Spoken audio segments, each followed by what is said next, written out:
Karen Hoffman is a speaker, author, and the founder of Gateway to Dreams, a local nonprofit whose mission is to further life, career, and business dreams for those that live in the St. Louis area. Karen believes in the power of positivity and possibilities, the power of connections and collaboration to help dreamers. Karen was named Business Matchmaker of the Year by eWomen Network nationally, named Pacesetter of the Year by Regional Commerce and Growth Association, the Home-Based Business Champion by the Small Business Association, and a host of other awards. She is always doing something to help the business community. Do you need me to move? Karen is founder of CPW, Connecting and Promoting Women, a networking group with Heart held at her location right here at the Business Lodge. She is probably most known for her event, The Joy of Goals. No one exemplifies our e4e motto more than Karen Hoffman. Join me in welcoming her to share with us how she creates communities of resources that have enriched her life and the lives of all whom she's touched. Give you Karen. Thank you. Thank you. So first, I've got to give a shout out to Dale. So when they were asking me what I might want to speak about, I was kind of stumped. And he talked about that I have a lot of resources and know a lot of people, and the topic of don't fly alone. So that's my topic, is not to fly alone, which we love here at E4E. I think from a early business age, I won't say from a child, that I knew I couldn't fly alone. And why was because I felt like I knew my gifts and I knew the areas where I wasn't as gifted. So it made sense for me to have other people in my life that were strong in areas where I was not strong.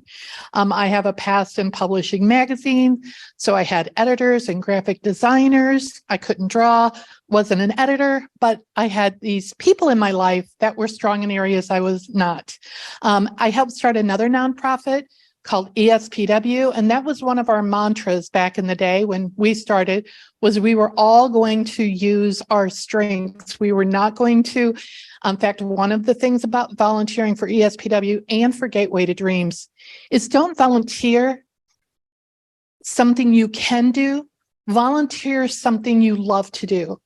Because the energy around doing things that we're not gifted at can drain us.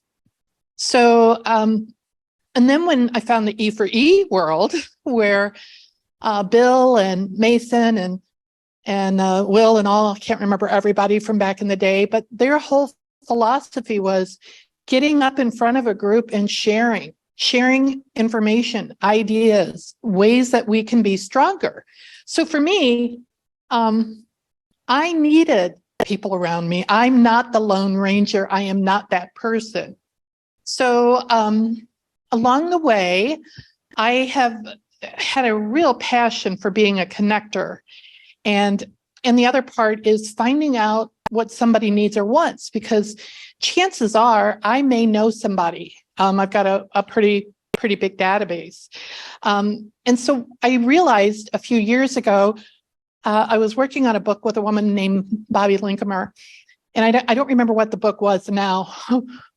But this was a professional book coach who people paid, and we'd been working on this book, and I didn't want to do the book. Whatever we had started, we'd had months in. I woke up and it was like, I don't want to do this book. I want to do this book. And it was like, how am I going to tell her that this book we've been working on was not the right book? And I just spit it out. And she said, thank God. She was like, she loved the concept of sharing contacts, connections, and collaboration. And so we started working on a book called Contacts, Connections, and Collaboration, and we finished it, and I published it. We published it, but I actually didn't do a lot with it. But it showed me my own process of building these relationships and finding my resources and how I do it. And I also, I and actually more Bobby, we interviewed tons of people, many of you in the room. Cynthia, we interviewed. Bill, we interviewed. Karen Fox, Dale, Will, Mason, a ton of people. And so we compiled a book. And all I really want to share is that there are ways to systematize building relationships. In fact, one of them is Cynthia, can you pass out what I brought? One of them is just, what do you do with the cards you collect? Guys, what pocket does it go in? Women, what part of your purse is it going in? How many of you wake up or come down to your office and you're trying to find that card? So for me, what I used to do is I used to use those little mini plastic bags, those little ones. Do you know what I'm talking about? The snack ones, snack bags. But the edges on cards are a little hard. So I asked Diane Carson to help us with this book I had seen once. It's a little notebook. And in the front of it, or the back of it, is a plastic Ziploc that you can put business cards in, because that's part of a system, is where are these business cards going? And again, Diane, these came from Diane Carson. For those that don't know you, she has her own marketing and specialty item company. And we give those out to people that attend Connecting and Promoting Women. But, there is a place to put them. One of the other things was, how do I share things I already have created to keep in touch or to do events? So I don't know about how, I heard Diane talking about expos. When you go to an expo, how many of you prepare before the expo? What are you going to do with that information? I know more companies, mine included through the years, where we would build up to do the expo and we fell apart with the follow through afterwards. So we actually, in our little workbook, we put how to get ready for an expo, a checklist of things that you might want to consider. And when I say these things, they sound not like relationships, but to me, this is all about relationships. It's all about the information that we get and the people that we meet, because how are we going to stay in touch with them if we don't follow up, if we don't have the business cards? And one of the best things is to have your letter ready before the expo, thanking people for visiting your booth. I got to do a shout out. One of my bestest friends I met at a Small Business Monthly Expo, and that's Cynthia Corral. So I am all far. I remember like almost where we were standing when we first met. She's just has a very brilliant background, and an expo is where I met her. So when we're wanting to stay in touch with people, to me, this is what this has been all about for me. It's the first part is a contact, like, is it Pusha? So today, Pusha comes in. I don't have a relationship with her right now. All I have is a contact. I've met her. Now, it could go somewhere or nowhere. And the choice really is more up to me. Sometimes you give somebody a card and you think they're going to follow up with you. If you want to be in control of networking, partly is make sure you get that person's card. I didn't have any cards with me today. So I do have her card. But then what am I going to do with it? One of the things I have loved through the years is I used to use ACT software. And when you went into ACT, I had tags where I met somebody. Because if I look up somebody like Les and I don't remember where I met him, and I could see, oh, he's from e4e, now I remember, what we talked. It brings more things up for me. So anyway, I don't know that I'm as clear as I want to be, but the whole thing for me is, how do we build relationships so that we have resources, so we're not flying alone? And I believe there's different parts of the community that we need. We need our niche market, right? We need that. But I also believe we need a tribe of people that are smarter than us in different ways, and that we're smarter than them in some ways. But those become that support. That becomes the don't fly alone. Knowing that I could pick up the phone and call Dale. And I got to give a shout out. Everybody in the room knows the best networker in St. Louis, probably Mark Breimer. He doesn't just walk up and get your card. He wants to know, in his mind, I feel like he's got his little Rolodex, like I have my little Rolodex. I can almost sometimes feel it clicking.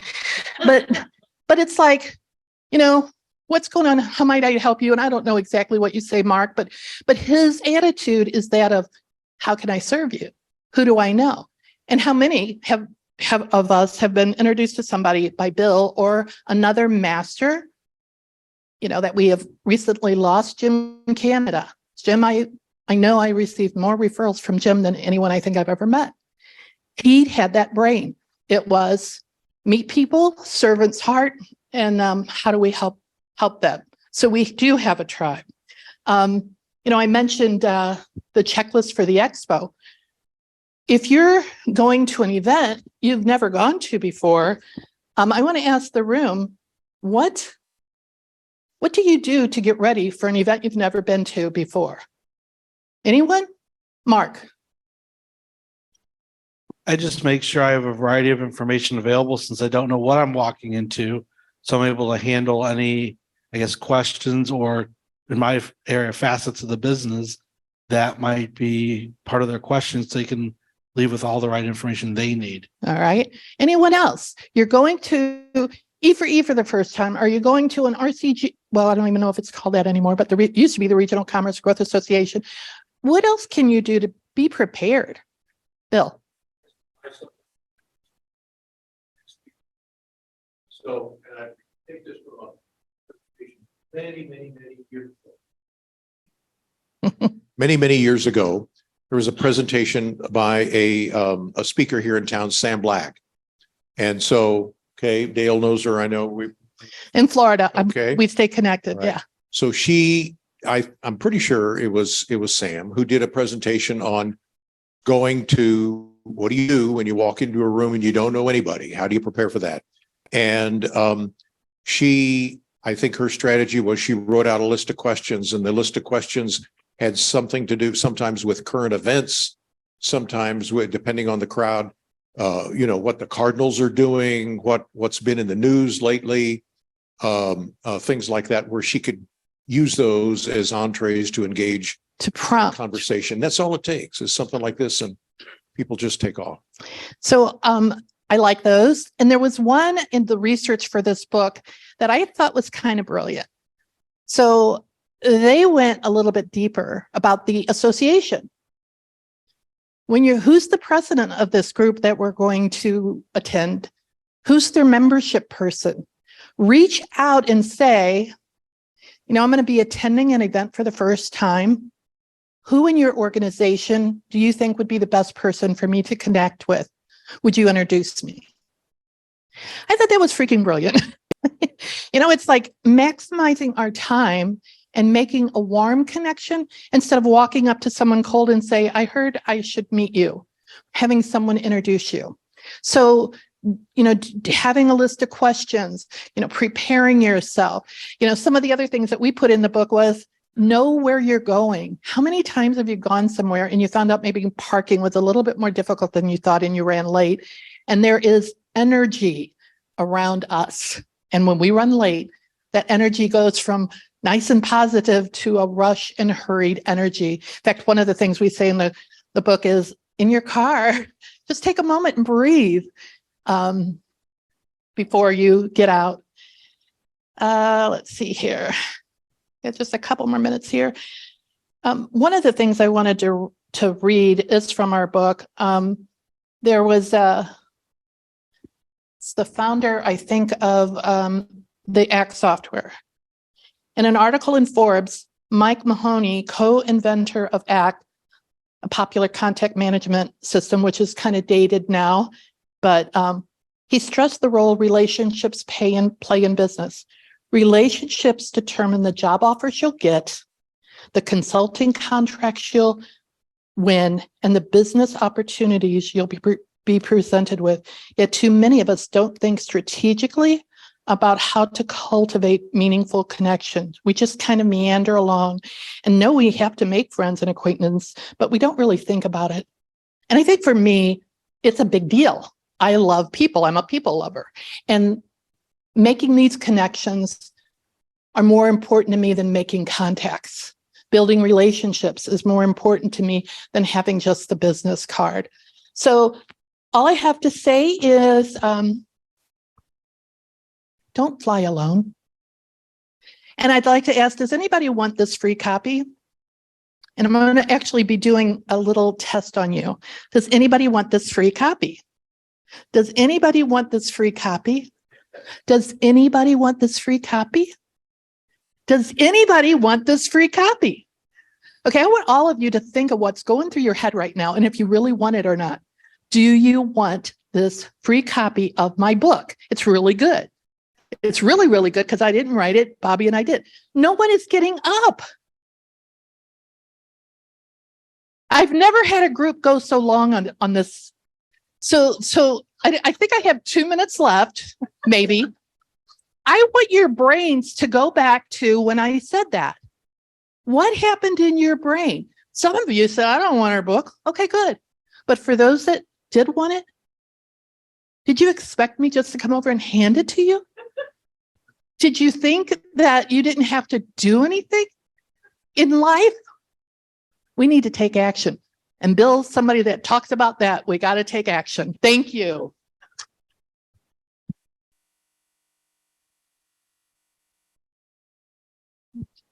I didn't know I was going to do that. It just felt right. Oh, any questions? Any questions? Yeah, Karen, more a comment than a question, but one of the things that I found to be a byproduct of finding resources and making connections and having people available who have expertise that you don't have is that when you have them in your pool, you end up becoming the only phone call that your clients make. Because if they need something, they're going to call you and you get first shot at the business. But if it doesn't fit your skills and your expertise, if you've got somebody that you know will handle it for them in the way that you would, and you can refer them to them, they're going to keep calling you. I always have people calling me asking about someone who can do XYZ. Not necessarily me, but do you know anybody that can do XYZ? And I almost always do. That's right. Anybody else with a question or a comment? Diane.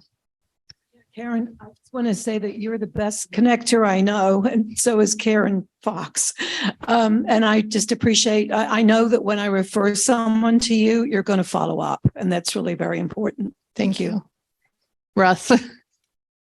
Well, and if there's possibility to research your connection before you meet them and see if you have people in common, working up in North County a bit, say, oh, Marty Casey, I see we're Right. And that's actually in our book too, is some of the people that may be at the event. You can go on LinkedIn and see some of their connections, especially if there's someone you want to meet. I'm still a Facebook girl. I know LinkedIn is more professional, but I'm into immediate gratification and Facebook does that for me. So anybody else with a comment or a question?